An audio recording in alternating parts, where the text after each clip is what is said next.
Hello everyone. If you have been following our research, you will see how the decodings of sacred geometries, mandalas, scriptures, the Nazca lines, geoglyphs, petroglyphs, hieroglyphs, the Book of Enoch, various cultures and belief systems, the research of real-world data, those halos in the sky, earthquake data, the mimic map, and much more decode into a technological and mechanical realm, a construct of vast magnitude and magnificence, described and depicted everywhere in our history, the same story of the underworld, the heavens and their workings, repeated over and over no matter where you look, a history and knowledge we seem to have forgot. Pieces of a jigsaw that slot together into one amazing construct and conclusion. There is a creator. In this video we are going to take you deeper into how the luminaries work, show you what those halos in the sky really are, and cross-reference various related sites in the world. I'll now hand you over to One Conscience. Hello, so today let's discuss the volcanoes again. And as we've said before, the volcanoes are the waste and recycle system of our world. They're the vents to the underworld. Some ancients used to refer to these as their gods. They would even drop offerings like gold, and there were tales of animal sacrifice. That's true. Nowadays they still leave offerings like leaves, vegetables, incense, candles, crystals are some of the offerings that people still do. So let's talk about a dirty thunderstorm. I hadn't heard of it before, so it was new to me, but I'm going to share some interesting stuff about it. A dirty thunderstorm is also known as volcanic lightning. It is a weather phenomenon that is related to the production of lightning in a volcanic plume. Well, how does that occur? Triboelectric charging from fragmentation of rocks near the vent and within the plume of a volcano during eruption offers another mechanism for electrical charging. A study in the journal Science indicated that electrical charges are generated when rock fragments, ash, and ice particles in a volcanic plume collide and produce static charges, just as ice particles collide in regular thunderstorms.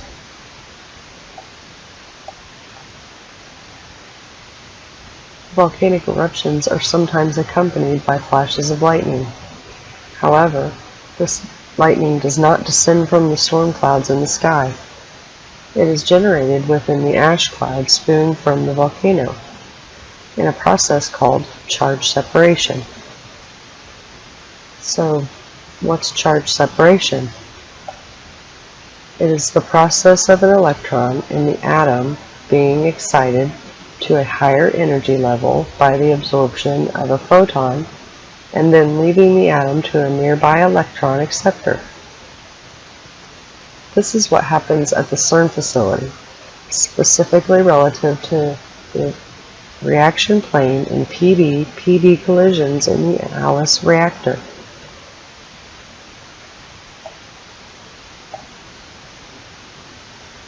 With different plumes studied, when they started going downwind, it seemed to have a life of its own and produced some 300 lightning bolts. The implication was that it had produced more charge than it started with.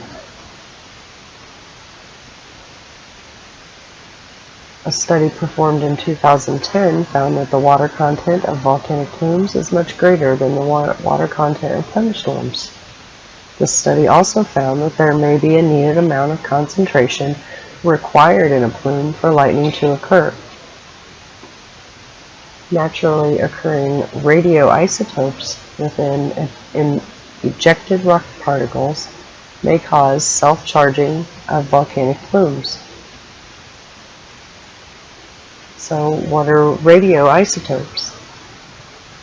They're any of several species of the same chemical element with different masses whose nuclei are unstable and dissipate excess energy by spontaneously emitting radiation in the form of alpha, beta, and gamma rays. During an eruption, a large amount of fragmented subsurface rock is ejected into the atmosphere. A study conducted on volcanic ash from Iceland volcanic eruptions found that both samples possessed a natural radioactivity above the background level. At CERN, the same process is used in the Isolde Radioactive Ion Beam Facility, located at the Proton Synchrotron Booster, the PSB. The physicists investigate the structure of the nucleus. They explore new regions of the nucleus chart and study the abundance of chemical elements in the universe. They are currently aiming to expand from its core low energy science to a high energy, and they say that's nearly complete. Currently, Isolde takes half of the protons produced at CERN from the PSB and fires them into a target to produce radioactive isotopes. This is the same process I'm talking about with volcanoes. So, back to the volcanoes.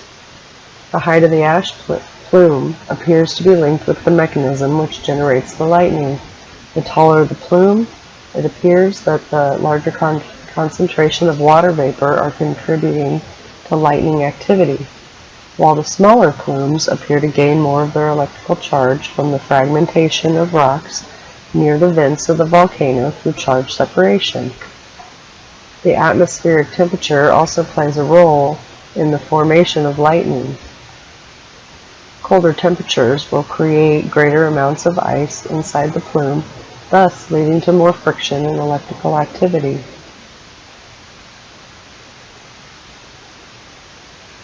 In a study presented in the Bulletin of Volcanology in 2010, it was stated that more eruptions with lightning were reported in winter than in summer.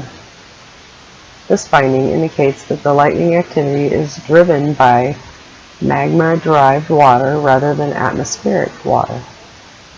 It has been suggested that a byproduct of volcanic lightning are lightning-induced volcanic spherules. These small glass spherules are thought to be formed during high-temperature processes, such as cloud-to-ground lightning strikes. The temperature of a bolt of volcanic lightning can reach 30,000 degrees Celsius. When this bolt contacts ash particles within the plume, it will cause them to melt and then quickly solidify as they cool, forming orb shapes. The presence of volcanic spherules aids in providing evidence for the occurrence of volcanic lightning directly.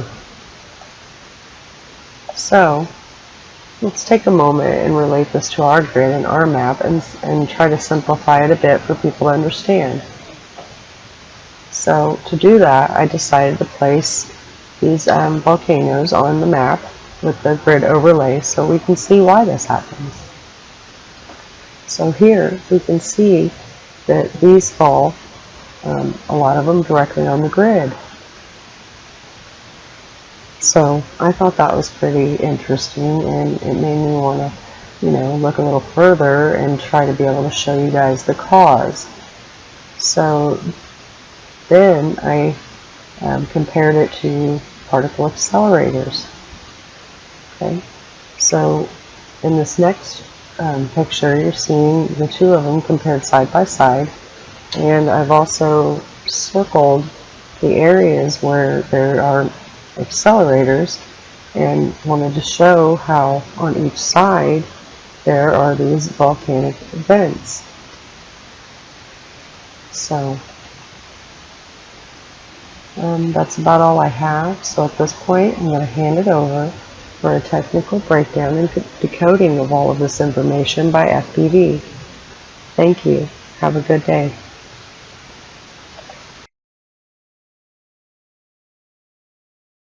Thank you, One. As promised, we are going to decode how the luminaries work and give you their modern and ancient terminology, and show you how we make these connections and how it relates to technology, the workings of the luminaries, and of course the workings of the realm. These are halos various people have recorded of what mainstream calls sundogs. We decode them as something very different and special. As you can notice with time-lapse photography, the halo moves with the sun. It has very obvious rotation as it moves, which suggests the luminary projectors are not only moving in the underworld, but are also revolving as they go.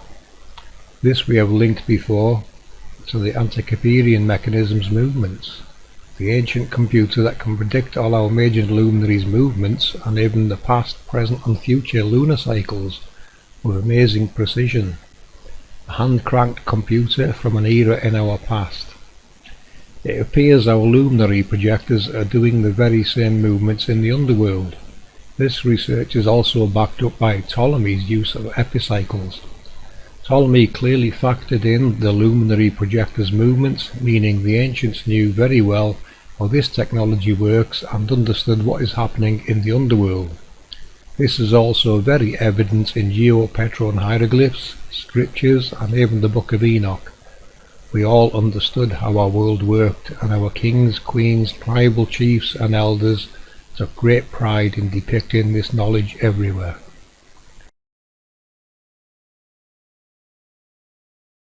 Now we are going to decode and break down what we are really looking at. In this animation we will use the sun halo and its 8 nodes and show you what it really is, and take you through these conclusions using a modern equivalent as a reference.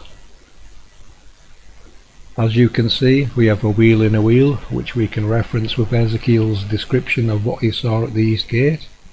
The ancient terminology I may have to go deeper with in another video with Santos Panacci. But for now, here is a simple decode which uses modern and ancient terminology. Decoding node 1. This is Wonderland. This is where the magic happens. The modern terminology for this node is Atlas. The ancient terminology would be Brahma the Creator. Our smaller halo is where our sun's image and high luminosity come from. Decoding node 2. Modern terminology Alice. This is where wave injection seems to take place. Its ancient terminology would be Rudra. Decoding node 3. Modern terminology points 3.2 and 3.3. This is where a cleaning cycle takes place called momentum cleaning. Ancient terminology Mahadeva. Decoding node 4. Modern terminology point 4 or future RF experiments. Ancient terminology Sankara. Decoding node 5. Modern terminology point 5 or CMS. Ancient terminology Vishnu, a mirror of Brahma, hence it being a high luminosity point directly opposite node 1. Decoding node 6. Modern terminology point 6. This is a beam dump cycle. Ancient terminology Sambhu. Decoding node 7. Modern terminology point 7. This is Betatron cleaning cycle. Ancient terminology Isvara. Decoding node 8. Modern terminology point 8 or LHC beauty. Ancient terminology Mahesara. In conjunction with all these processes, Shiva or Satan is created at the center of our small halo. This is our sun's generated and projected image. The other functions dealing with frequency and wave injection, as well as cleaning and beam dump cycles, as we have illustrated previously in our 12 gates video, where the solar boat, as the Egyptians called it, went through various cleaning cycles and solar rejuvenation, then returned via 12 chakras back to the east gates in the underworld. As above, so below is directly related to these processes ongoing in our underworld. What you see in the heavens are also being played out in the underworld. The luminary projections matching the movements of their physical models in the underworld. Do we have anything we can reference any of this to? Yes, of course. Here are some of One Conscience's line tracings from the ocean floor in Google Earth. As you can see, these actually match some of the sections we have seen on the sun projector, only on a larger scale, and they match segments of the 6 larger halos you see over our grid. In this fantastic clip captured by One Conscience, we are going to break down what she is recording. As you can see, we have no date visible on the right. This is Beauty or Mahasora. Reason you are seeing it with this type of elongated profile is because you are viewing part of the projector from a side perspective, which shows some of the scale of this projector's node and its contents. When viewed from below, we usually see a white or cloud coloured node. The complete projection of the halo would look like this if we could see all the parts of it clearly. You can now see how epicycles work and get an idea of what is moving around below us. The electromagnetic projections in the sky is mimicking their every move. I'm going to hand over to One Conscience now for more related decodings. Okay, so let's look at these different maps and then compare them all at the end. All of this information, when you look at it together, it just tells a really big story. So first, here's the volcanoes that we looked at. So I won't go too much into detail in those because we just talked about those for a minute. The second one that I want you to see, though, is the particle accelerators of the world. So when you look at these particle accelerators compared to the map I just showed you of volcanoes, the volcanoes are on the outskirts of these accelerators, confirming that they are the waste system of all this stuff going on. Okay? Alright, so next,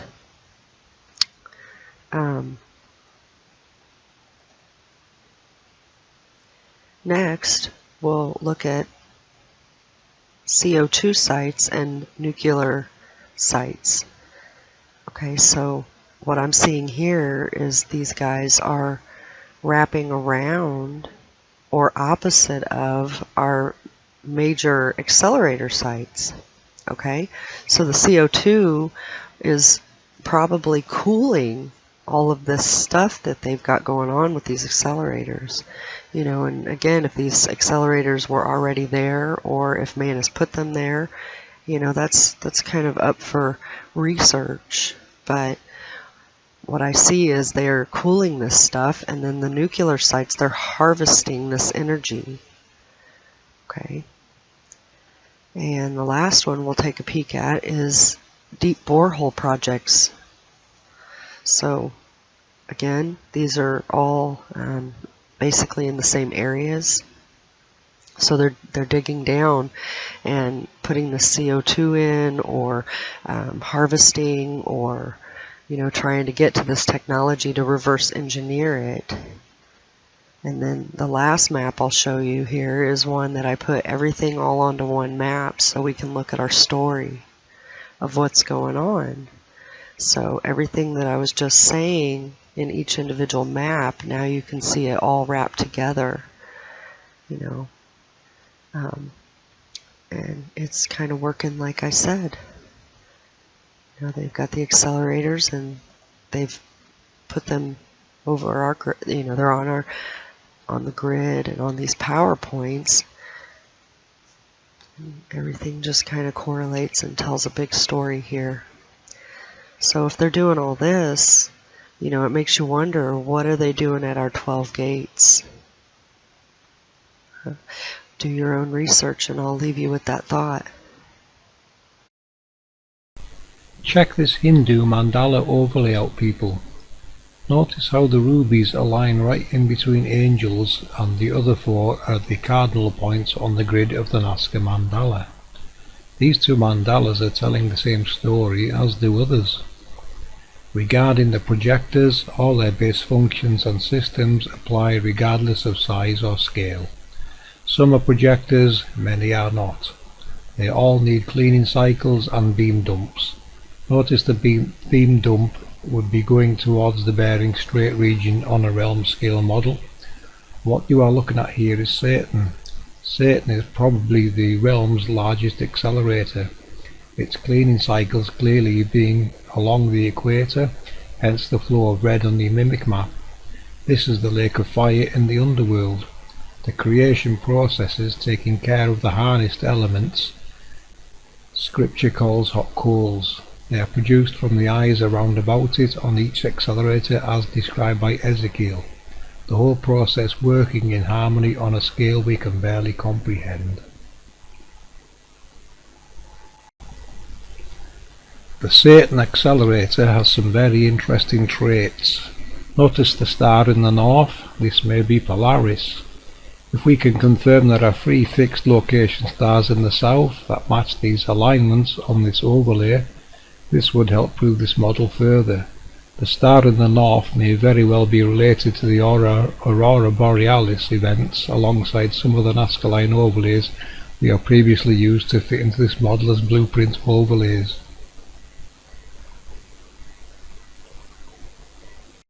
I'll now hand you back over to On Conscience so she can do another presentation of some other interesting information she's been looking into.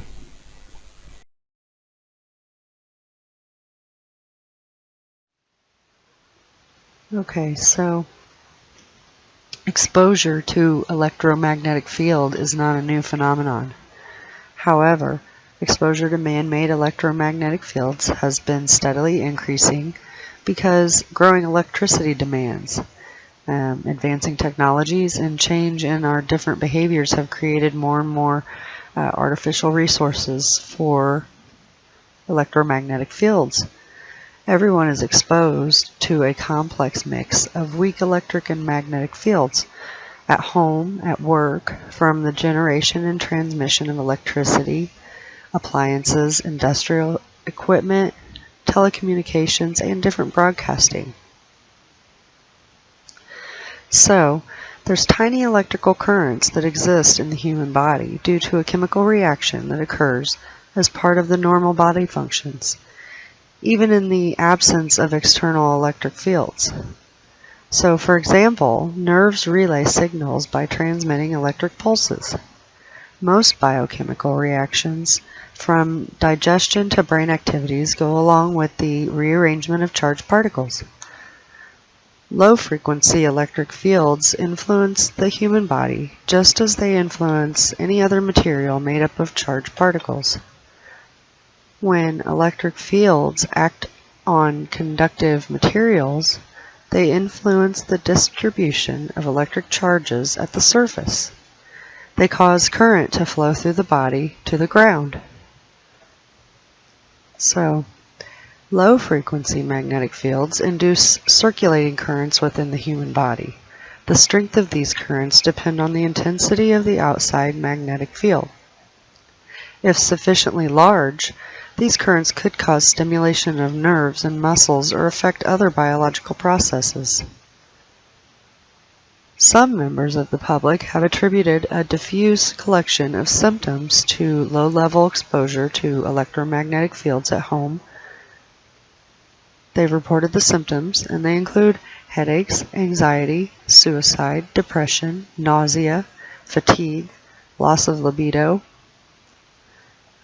Also, general eye irritation and cataracts have been reported in workers exposed to high levels of radio frequency and microwave radiation. Some individuals report hypersensitivity to electric or magnetic fields. They ask whether aches and pains, headaches, depression, lethargy, sleeping disorders, and all the way up to convulsions and seizures could be related. So, now let's shift our focus towards ghosts. So, spirit effects and sensations that people feel or see when a spirit energy is around, or what people think a spirit energy is. Okay, some of the sensations that people have reported are electrical interference, shadows, different temperatures and temperature changes, feelings of anxiety, odd odors, objects that levitate, seeing different orbs, colored or of white transparent light. Animals seem sensitive. Okay.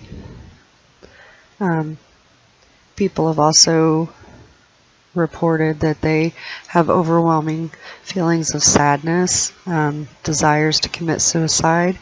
Let's not forget about that forest in Japan where people actually travel to it to commit suicide. Also, people report from entities not being able to sleep, having body aches when they wake up, with a feeling of being beat up. So, when we look at both of those lists and we compare the effects of these two subjects, we can see several similarities in the things reported. So, what I'm proposing is that a lot of these hauntings are related to our energy grid that is undersurface. Okay? So, when we place different haunted areas on the map, we see a definite correlation. So, a lot of these areas are around our angels and on or right next to the grid. So, the energy from the angels travel the grid, and the areas around it are receiving energies that are higher than the normal background. So we feel this energy. Different areas would affect us more or less in different ways depending on the frequency that's being emitted. An example is what someone may call a malevolent spirit or demon would go off a very, very low frequency. It would affect us in a very negative way. It can make us very ill, physically or mentally. And then we do have other areas that, even though they're considered haunted, people feel really good or calm when they're there. They feel like it's a very loving entity, they call it. So that entity could definitely be of a higher frequency. That angel energy could be of a more positive frequency, a higher vibration, and it would affect us differently. But what I can see is that these haunted areas sit more or less on our grid or right around it. So that's just what I wanted to talk about, was maybe these hauntings are just very, very strong electromagnetic fields that we just can't understand the size of these things. And that would make sense why entire areas seem to have a whole lot of hauntings going on. So it's just something to think about, and have a good day.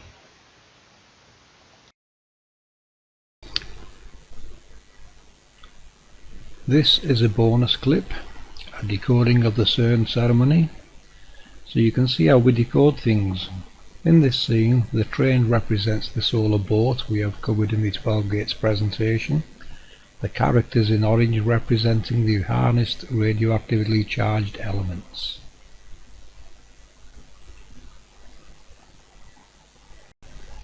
In this scene you can see the characters in orange, the radioactively charged elements, climbing up to the halos, obviously representing the halos in the sky, in other words powering this technology, as well as this technology actually creating these kind of elements.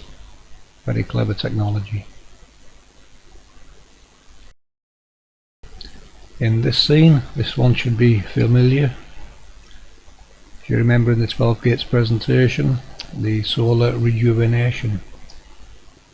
The rejuvenation of the energy required for the sun projector. So it's a cycle of harnessing and making use of the usable materials that it's harnessed. This is a very easy one. This is the bubbling lake of fire. In this one, the scarab beetle represents the projection, the physical transformation between the projector and the projection.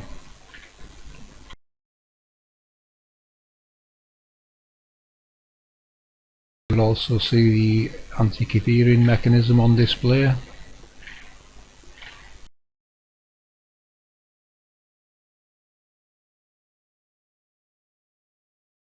Also in the background, the industrial revolution that man has achieved from the knowledge of these technologies, as man does what man does best: reverse engineer and adapt.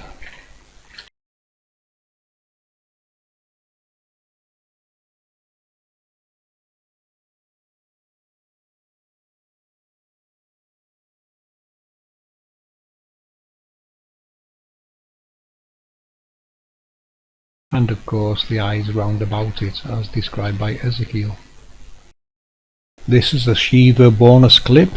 This is Shiva standing in the very obvious particle accelerator, the flames representing the hot coals, the harnessed elements converted into matter, radioactive matter of considerably high voltages, a free energy or 100% over unity power source, the child at the bottom representing birth, the creation of the projection or hot coals depending on its configuration.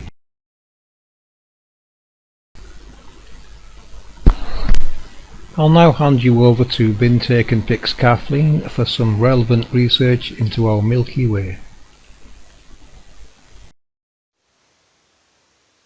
Earth god Geb and his twin and lover Nut, the Egyptian sky goddess, separated with air by Re. Her eyes were the sun and the moon, and the milk from her udder made the Milky Way. The sun was born every morning to this cow as a calf, journeying towards the west. Romulus and Remus from Roman times are the twin sons of Mars. They represent the lake of fire below. The radioactive lake of fire, basically from all the angels that produced hot coals from the eyes round about the accelerator. Ezekiel tried to describe the wheel in a wheel. The Mayans say they come out to show us the map of the underworld. The stars, etc., are the map to the underworld. The Milky Way represents the equator. The hot flow you see on the mimic map is the lake of fire going east to west. It even has what they call a nuclear bulge. Radioactive Romulus and Remus feed off the she-wolf, the radioactive lake. Romulus and Remus are probably the sun and moon, fed by the same energy, radioactive material. The hot coals from Scripture, aside from the wandering stars, the rest of the map of the underworld. As above, so below. As you can see, people, our research is revealing a very intelligent creator who has created a realm which can only be described as a technological masterpiece, a construct beyond our comprehension, as our ancestors found and tried their best to describe. You will also notice we are decoding geoglyphs, petroglyphs and hieroglyphs. The reason for that is because they are telling the exact same story, the only difference being the descriptions of the angels, and this is due to their varying roles and different looks in different geographic locations. They are still part of the same mechanisms that give us our luminaries and a great many other things. A construct designed and maintained to the highest standard with the most ornate descriptions one can possibly imagine. We hope you enjoy our research and information, and that helps you see and recognize there is a creator, their glory being revealed in a way we did not expect to see, let alone find. We fully accept this and look upon our realm with new eyes and knowledge, a knowledge that seems to have been lost yet is depicted everywhere in sacred geometry, scriptures, geoglyphs, petroglyphs and hieroglyphs. How did it come to be that we have forgotten all that was once known everywhere in our realm?